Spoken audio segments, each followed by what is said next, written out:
Kamusta na mga katribya?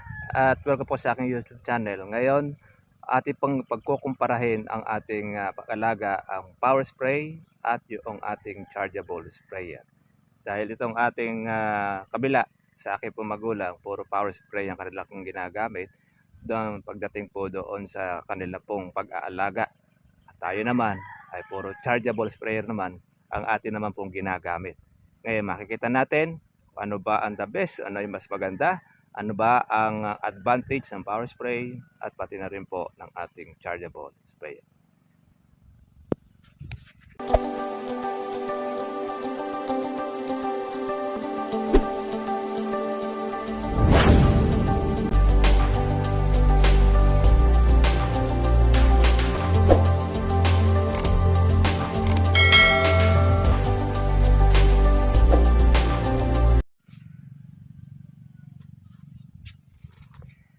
Good morning po sa inyo mga katribya at welcome po sa aking YouTube channel. Sana po nasa mabuti kayong kalagayan, Luzon, Visayas, Mindanao, pati na rin po sa ibang bansa na nakamonitor sa ating pong vlog. Uunahin na po natin siguro mga katribya, yun pong ating power spray na kung saan ay ginagamit po ng mga karamihan, lalo na po ng ating pong mga kababayan, sa pagbunga ng kalamansi at sa pag-aalaga ng kanilang mga bulok. Ayan. Ihambing lang po natin sa ating mga katribya po ang kalamansian po ng aking parents. Yan, ito mula po nung sila ay mag-spray kalamansi ay puro spray. Wala po tayo masasabi doon po sa pong gamot na ginamit dahil maganda naman at buo ang bunga. Yan. Marami rin po ang kung saan pati rin sa ay kukuha, napapasok ng power spray.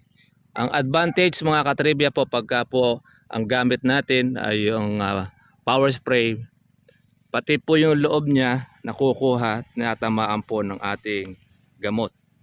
Lahat naman po ng mga tamaan po ng gamot mga katribya ay mga buo siya. May mga sira po yung ilan pero hindi naman po siya ganun karami. Ibig sabihin, kapit po dito ang power spray tsaka po yung gamot na kanilang ginamit. Kaya madalit salita, maganda ang power spray. Yan.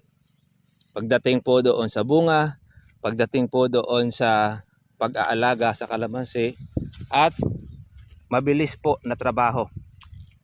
Mabilis ang pag-i-spray niya. Hindi naman ito paligo ang ginagamit po ng ating pong magulang, basta ito ay matamaan ng kanila pong subject, ay maganda ang nagiging resulta. Yan. Sa madalit salita, pagka po power spray ang ating pong magagamit, makukuha po yung ating ginastos basta buo ang iyong inaalagaan. Kaya lang siyang hindi po nagiging maganda ang power spray kung magkamali ka ng timpla sa gamot at masira ang mga bunga mo, ayan, talo ka sa lahat ng bagay. Talo ka doon sa pinuhunan mo at pati na rin po mga katribya doon sa iyong pagod at sa iyong yung panahon o ginastos natin araw at oras. Yan po ang isa sa advantage pagka po yun ang ating ginamit. Hanggang doon sa loob, tapos magiman po doon sa taas ay magiging maganda po ang bunga. Ang isa po mga katribya naman na hindi po maganda sa power spray, ito naman po mga farmers ay para naman po doon sa iba nag-aalaga. Kailangan medyo malaki-laki po mga ka-farmers po ang inyong kapital kapag po power spray ang gamot natin. Dahil una-una, pagka po bibili na po tayo ng ating pong gamot mga katribya, talagang gumagastos po ang ating mga ka-farmers, lalo na po ang aking magulang. Mababa po ang 4,000 sa isang sprayer lang po niya. Doon sa kanyang mahigit na 2,000 puno na kalamansi. Kung ang pasok po niya mga ka-farmers, mula po doon sa buko ng kalamansi mga katribya, mula po sa bulaklak, mapasok po tayo ng hanggang 20 pasok ng ating pong pag-i-spray para po maging buo ang kanyang bunga hanggang sa matagtag po siya at magisilaki na po siya ng gasaresa. Doon na lang po tayo naghihinto ng ating pong pag-i-spray. Madalit salita, doon sa 4,000 na yon mga ka-farmers, yung 3,300, yun po ang budget na yun po sa mga gamot na pinaghalo. Tapos, yung paupa niya doon sa bomba, dalawa sila yung naghahati mga ka-farmers. Ang upa niya po ay 700 to 600. Ganun ang inuubos kanya. Nasa 4,000 ang kanyang budget. Kung 20 na pasok ang gagawin para po ang kalamansi ay maging buo ang bunga, bumabudget po siya mga katribya pa ng 80,000.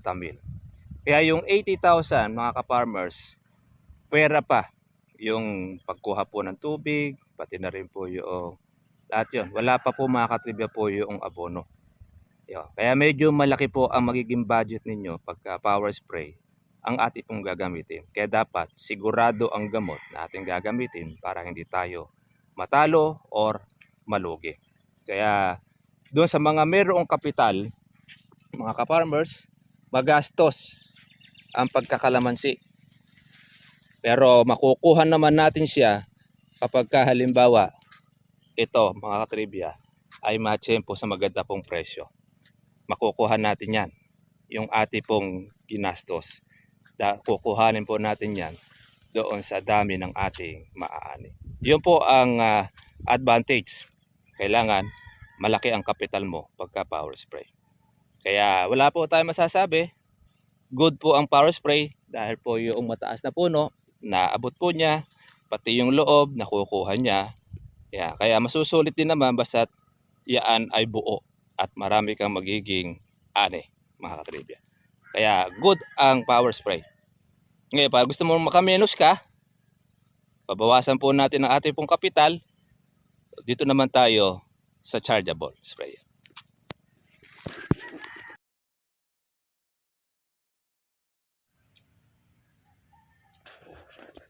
So mga katribya, punta naman po tayo sa ating chargeable sprayer. Dito po sa akin mga ka-farmers, ang ating chargeable sprayer. Ang budget lang po tayo sa ating pong gamot ng 1,300 or 1,400. Yun ang ating pong budget. Tatlong sprayer na po natin, sabihin, tatlong pasok na po natin dito sa ating kalamansian. Kaya ito naman po mga ka-farmers po yung naging resulta ng ating alaga. Maganda naman po mga ka-farmers po yung bunga, tsaka po yung buko niya. Hindi naman po napahuhuli ang ating alaga doon sa power spray. Kaya lang, ang disadvantage naman mga farmer po yung ating chargeable ay yung pagdating po sa loob, yung bunga na po natin ay meron po din mga may sira. Dahil hindi po naaabot po noong gamot natin yung mga pinakaloob ng kalamansi. Compare po natin yung power spray na gamit. Kaya advantage yung power spray. Mas marami po ang aanihin nung nag-power spray kaysa doon sa chargeable. Kaya lang, siyempre, pagdating naman po doon sa menos gastos, napakatipid naman itong ating chargeable sprayer. Dahil tayo, itong aking mga ka-farmers, maabot po tayo rito ng 10 timpla sa ating pong chargeable para matapos nating ma-spray itong ating 700 na puno mga katribya. Yan. Nag-i-spray po tayo ng 5 sa umaga, chargeable, 5 pasan, tapos 5 rin po sa hapon. Madalit salita, hindi natin matatapos po siya mga katribya po ng isang sprayer lang. Compare natin doon sa power spray, basta pag pinasok mo ito, ora mismo, 3 drum, mauubos mo rito sa ating kalamansi. Minsan pag halimbawa, yung 3 drum, pagka medyo nahihinaan, iba ginagawa pang 4. Pero niya akong alam, maabot pa ng 5 drum doon sa 700 puno ang kanya pong nagiging budget doon sa kalamansi. Kaya ang nangyayari, halos naliligo talaga sa gamot ang kalamansi natin. Eh tayo hindi po gano'n. Tamaan lang po natin yung ating pong subject. At kagandahan naman po ng ating chargeable, natatapangan po natin ng ating timpla. Hindi naman po siya nagkakalayo doon sa ating power spray. Lalo na pagka maganda po ang naging bulaklak, maganda po ang naging tagtag. Yan, ang nagiging resulta, nagiging buo ang bunga. Isipin po ninyo mga ka-farmers, sa isang timplahan po natin ng gamot, 3 beses tayo nakakapag-spray. Ang ating pong ginagawa, basta't mula po dun sa bulaklak, 2 o 3 araw ang pagitan po natin, spray na tayo. Kaya in 2 weeks o 1 week, nakakadalawang spray tayo. Kaya yung pong ating isang set ng ating gamot na binibili, 3 spray na. Ganun po katipid. Alagay mo na, nakasampu ako ng bili ng ating pong gamot. Kung 1.4 yon, di 14,000. Sa 14,000 na budget natin mga katribya, dito po sa ating kalamansi, nasa 30 na pasok naman yan ng ating pong spray. Kaya yun po, kaya magkakaroon kayo ng marami pong bunga, sa start continuous nyo lang ang inyo pong pag-aalaga. Kaya masaya po tayo dahil hindi po naman tayo lugi dito po sa ating ginawa. Nakita po natin, ayun, mga buo po yung kanya pong bunga habang siya ay lumalaki, bumibilog po ang size niya. Dahil naagapan po natin siya ng ating alaga, na-maintain natin yung kanyang ayan, yung pag-spray. Meron tayong nakikita pong mayroong kupildong pero konti lang siya. Compare po natin sa talagang hindi po inalagaan. Kaya hindi po pahuhuli mga katribya ang ating chargeable. Kaya lang siyempre, ang puhunan po natin doon, una po, yung pagbibigay po ng nasa taas po ng lakas natin. Dahil kung wala tayong lakas, hindi po natin mai-spray ito. Tsaka po yung patyaga. Matyaga mong spray niyan, babalikatin po talaga siya, magpapakahirap ka. Naniniwala naman tayo, kung gusto mong kumita, kailangan pagpawisan mo. Manggaling sa pawis mo yung iyong kikitain. At hindi po natin mga ka-farmers na tayo, kahit tayo po yung nagbablog, yung pinakikita po natin sa ating mga katribya, hindi po yung makonsumo na kayo ay gagastos ng malaki. O pwede naman pala na tayo ay kumita na hindi ka gagastos ng malaki. Siyempre, kailangan mo lang siyempre balikan. Yung lakas ng ating po katawan nang nanggagaling po sa taas. Ayan, no. Hindi po natin pinaliliguan ito doon sa ating chargeable, kasi kung paliliguan natin ito mga katribya, magsasawa tayo rito sa kapapasan. Meron niya po tayong subscriber mga ka-farmers, yung 2 drum, 3 drum pa, nauubos niya yun sa pamamagitan ng kanya pong balikat. Medyo may edad na rin po ng konti, mas may edad po sa atin. Bandang huli, sumuko yung kanyang balikat. Kaya lumalaman po niya, mga ka-farmers, yung ating pong technique, yung ating pong paraan, ayun, medyo nakamenos po siya. Kaya lang ngayon, siyempre, kung matataas na yung kalamansi, hindi na kayang abutin, na obligado na po siyang mag-power spray.